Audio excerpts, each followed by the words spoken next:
Movie की शुरुआत में हम एक स्वामी जी को देखते हैं जो कि सबको बता रहे होते हैं कि इंसान का सबसे बड़ा दुश्मन उसका लालच होता है। अगर इंसान लालच करना छोड़ दे तो उसकी सारी तकलीफ चली जाएंगी। फिर हम वहाँ पर मलिका नाम की एक लड़की को देखते हैं जो कि स्वामी जी की बातों को सुनकर काफी ज्यादा बोर हो गई थी, क्योंकि मलिका को लगता है कि ये सारी बातें बस कहने के लिए थी, लेकिन असल जिंदगी में ऐसा कुछ नहीं होता। तभी मलिका की माँ उससे ये कहती है कि तुम स्वामी जी की बातों को ध्यान से क्यों नहीं सुन रही हो, जिस पर वो अपनी माँ को बताती है कि ये स्वामी जी सिर्फ अपने मतलब के लिए सबको ज्ञान दे रहे हैं और उन्हें ज्ञान देने के बदले पैसे मिल रहे हैं, वरना स्वामी जी किसी को मुफ्त में आशीर्वाद भी नहीं देंगे। पर मलिका की माँ उसको ये कहती है कि तुम हर समय गलत सोचती हो और स्वामी जी ये सारी बातें हमारी भलाई के लिए बता रहे हैं। लेकिन मलिका को अभी भी उनकी बातों में कोई इंटरेस्ट नहीं आता, इसलिए मलिका की माँ उसको अपने साथ घर ले जाती है। अब रात को मलिका और उसकी माँ कमरे में सोने जा रहे होते हैं, लेकिन इतने में ही उनके घर पर गौरी नाम की एक औरत आती है जो कि प्रेग्नेंट थी और गौरी यहाँ पर बच्चे की डिलीवरी के लिए आई हुई थी। और वहीं हम मलिका के पापा को देखते हैं जो कि काफी ज्यादा दारू पिया करते थे, जिसके बाद मलिका और उसकी माँ डिलीवरी के लिए सारा सामान तैयार कर लेती है।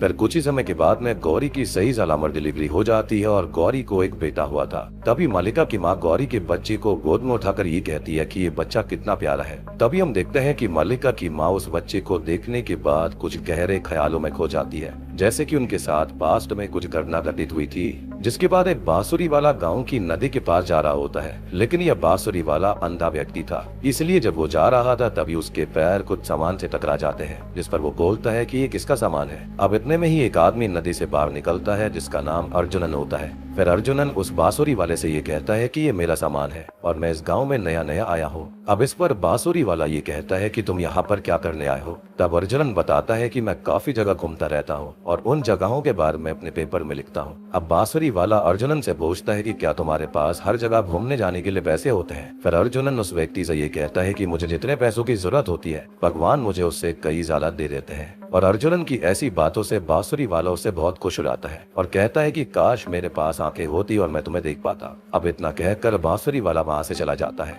और अर्जुनन भी गांव के अंदर जाता है। जिसके बाद एक बाबा मलिका के घर के सामने आते हैं और मलिका के माँ बाप से कहते हैं कि जल्दी ही तुम्हारी सारी मुसीबतें दूर होने वाली है और तुम्हारे घर लक्ष्मी आएगी। पर मलिका के माँ बाप को लगता है कि ये बाबा पैसे मांगने आए हैं, इसलिए वो लोग बाबा से ये कहते हैं कि उनके पास फिलहाल पैसे नहीं है और आप यहाँ से चले जाइए। इस पर बाबा उनको ये कहते हैं कि मुझे पैसे नहीं चाहिए और मैं झूठ नहीं बोल रहा, तुम्हारे घर में जल्दी ही लक्ष्मी जी आने वाली है। तभी वहाँ पर मलिका आ जाती है और बाबा वो कहती है कि ऐसा कभी नहीं होगा और बाबा को यहाँ से चले जाने के लिए बोलती है। फिर घूमते हुए अर्जुनन मलिका के घर पर आता है और उनके परिवार से ये कहता है कि मैं इस गांव के अंदर नया हूँ और मैं यहाँ के बारे में पेपर में लिखना चाहता हूँ, इसलिए उसे कुछ समय के लिए कहीं पर रहने के लिए जगह चाहिए और अगर वो बुरा ना माने तो वो उनके घर में रुक सकता है। जिस पर मलिका की माँ उससे ये कहती है कि आप तो अजनबी हो और वैसे भी हमारे घर के अंदर आपके लिए सुख सुविधाओं का सामान नहीं है। फिर अर्जुनन उनसे कहता है कि मैं यहाँ पर रह लूंगा, मुझे कोई दिक्कत नहीं है। जिसके बाद मलिका का परिवार थोड़ा सोचता है और उसे अपने घर में रहने की परमिशन दे देता है। जिसके बाद मलिका और उसकी माँ कुछ काम कर रहे होते हैं, तभी वहाँ पर अर्जुनन आता है और मलिका को देखकर मुस्कुराता है और फिर मलिका भी उसे देखकर स्माइल करती है।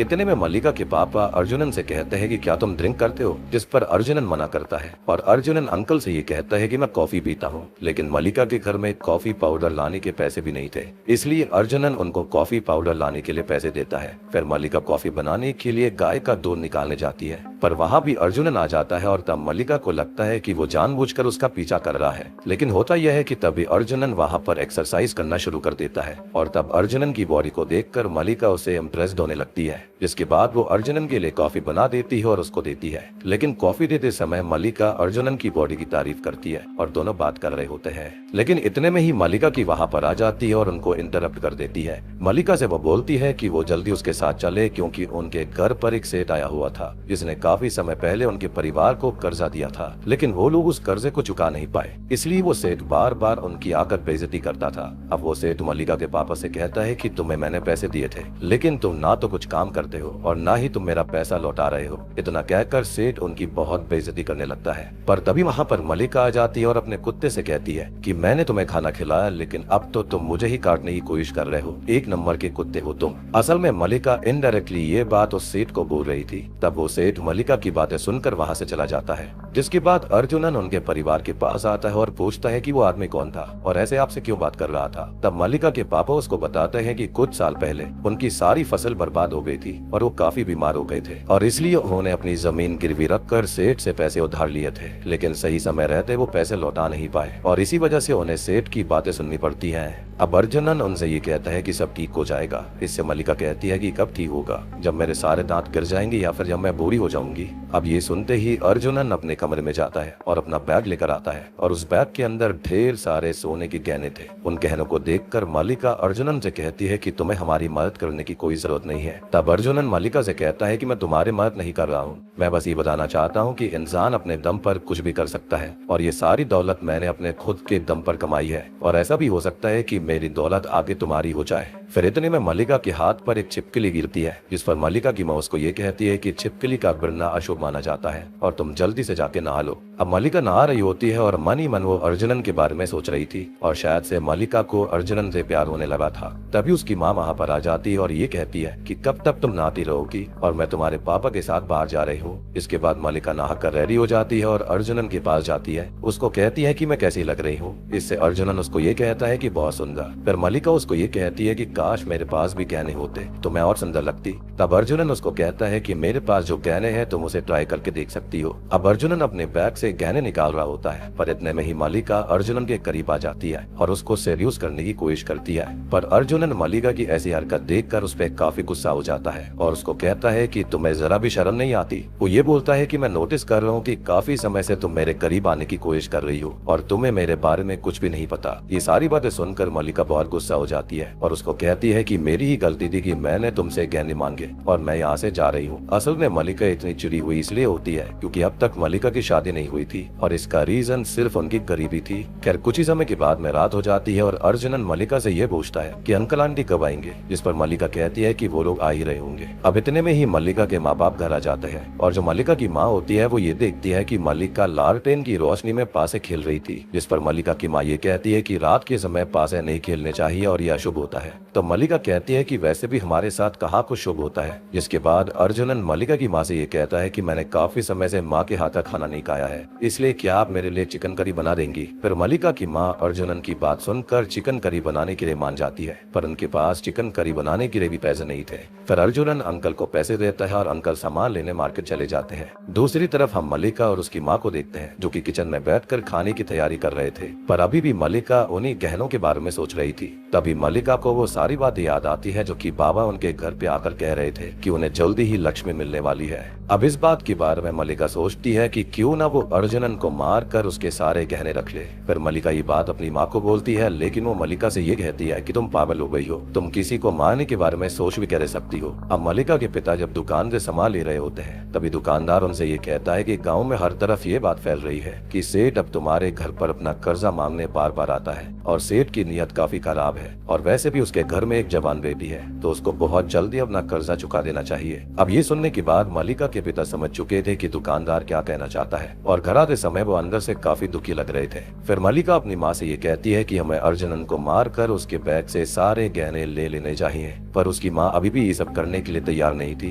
तब मल्लिका उनको ये कहती है कि आपको तो सब कुछ मिल गया, लेकिन मुझे पता है कि मैं किस हालात से गुजर रही हूँ। असल में मल्लिका अपनी शादी के बारे में कह रही थी। फिर वो उन्हें ये कहती है कि अगर आपने मेरी बात नहीं मानी तो मैं उस सेठ के साथ चली जाऊंगी। अब इतने में ही वहाँ पर उसके पिता भी पहुँच जाते हैं, उनकी सारी बात सुन लेते हैं। अब उनके पिता दोनों से कहते हैं कि पूरा गाँव हमेशा हमारी बेइज्जती ही करता है और हमारी गरीबी की वजह से कोई भी मल्लिका से शादी करने के लिए रेडी नहीं है और इसलिए अब लालच में आकर पूरा परिवार फैसला करता है कि वो लोग अर्जुनन को मार डालेंगे। जिसके बाद मल्लिका का पिता जो होता है वो अपनी बीवी और मल्लिका से ये कहते हैं कि तुम लोग उसको मार डालो। फिर वो वापस से ड्रिंक करने के लिए दुकान पर चले जाते हैं। फिर अर्जुनन मल्लिका की माँ और मल्लिका से काफी सारी बातें करने लगता है, लेकिन इस बेचारे को ये बात नहीं पता थी कि उसके साथ कुछ होने वाला है, उसकी मौत होने वाली है। फिर मल्लिका की माँ जहरीला पौधा लेने जनवर जाती है क्योंकि उन्होंने प्लान बनाया था कि वो खाने में जहर मिलाकर उसे अर्जुनन को खिला देंगे जिससे उसकी मौत हो जाएगी। अब मल्लिका की माँ जल्दी से जल्दी खाना बनाती है और अर्जुनन को खिलाने ही वाली थी कि तभी उनके घर पे पुलिस आ जाती है।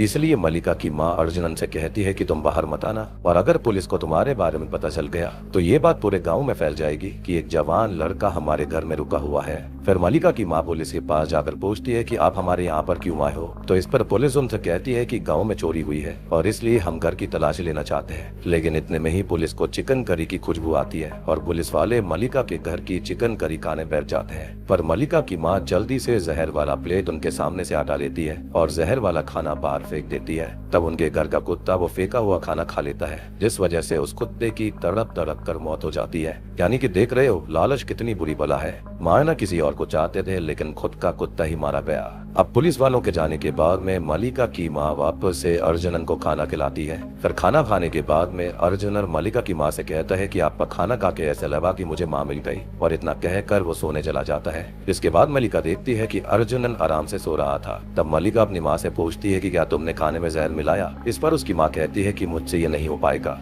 फिर जब वो सो रहा होता है तभी मलिका चाकू से उसे खत्म कर देती है। अब इस चीज को देखकर मलिका की माँ जोरों से चिल्लाती है। और दूसरी तरफ जब अंकल दुकान में ड्रिंक कर रहे थे, यानी कि मलिका के फादर ड्रिंक कर रहे थे, तभी दुकानदार उनसे बार बार कहता है कि कितना पियोगे, अब तो छोड़ दो, तुम्हारा बेटा वापस आ चुका है। और ये सुनते ही मलिका के पिता दुकानदार से कहते हैं कि कहाँ है मेरा बेटा। जिस पर दुकानदार उसको बताता है कि तुम्हारे घर में अभी लड़का रहने आया है, वही तो तुम्हारा बेटा है। असल में जब अर्जुनन गाँव में पहली बार आया था तो उसे अपने घर का रास्ता अच्छे से पता नहीं था, इसलिए अर्जुनन दारू की दुकान पर अपने घर का पता पूछता है। तब दुकानदार उसको पहचान लेता है, लेकिन अर्जुनन दुकानदार से कहता है कि ये बात मेरे माँ बाप को नहीं बताना, मैं उनको सरप्राइज देना चाहता हूँ। और ये सारी बातें सुनने के बाद अर्जुनन के पिता भागते हुए घर आने लगते हैं, और जब वो गिरते पड़ते घर पहुँचते हैं तो उन्हें अर्जुनन मरा हुआ दिखता है। और तब जाकर मलिका के पिता बताते हैं कि अर्जुनन हमारा ही बेटा था।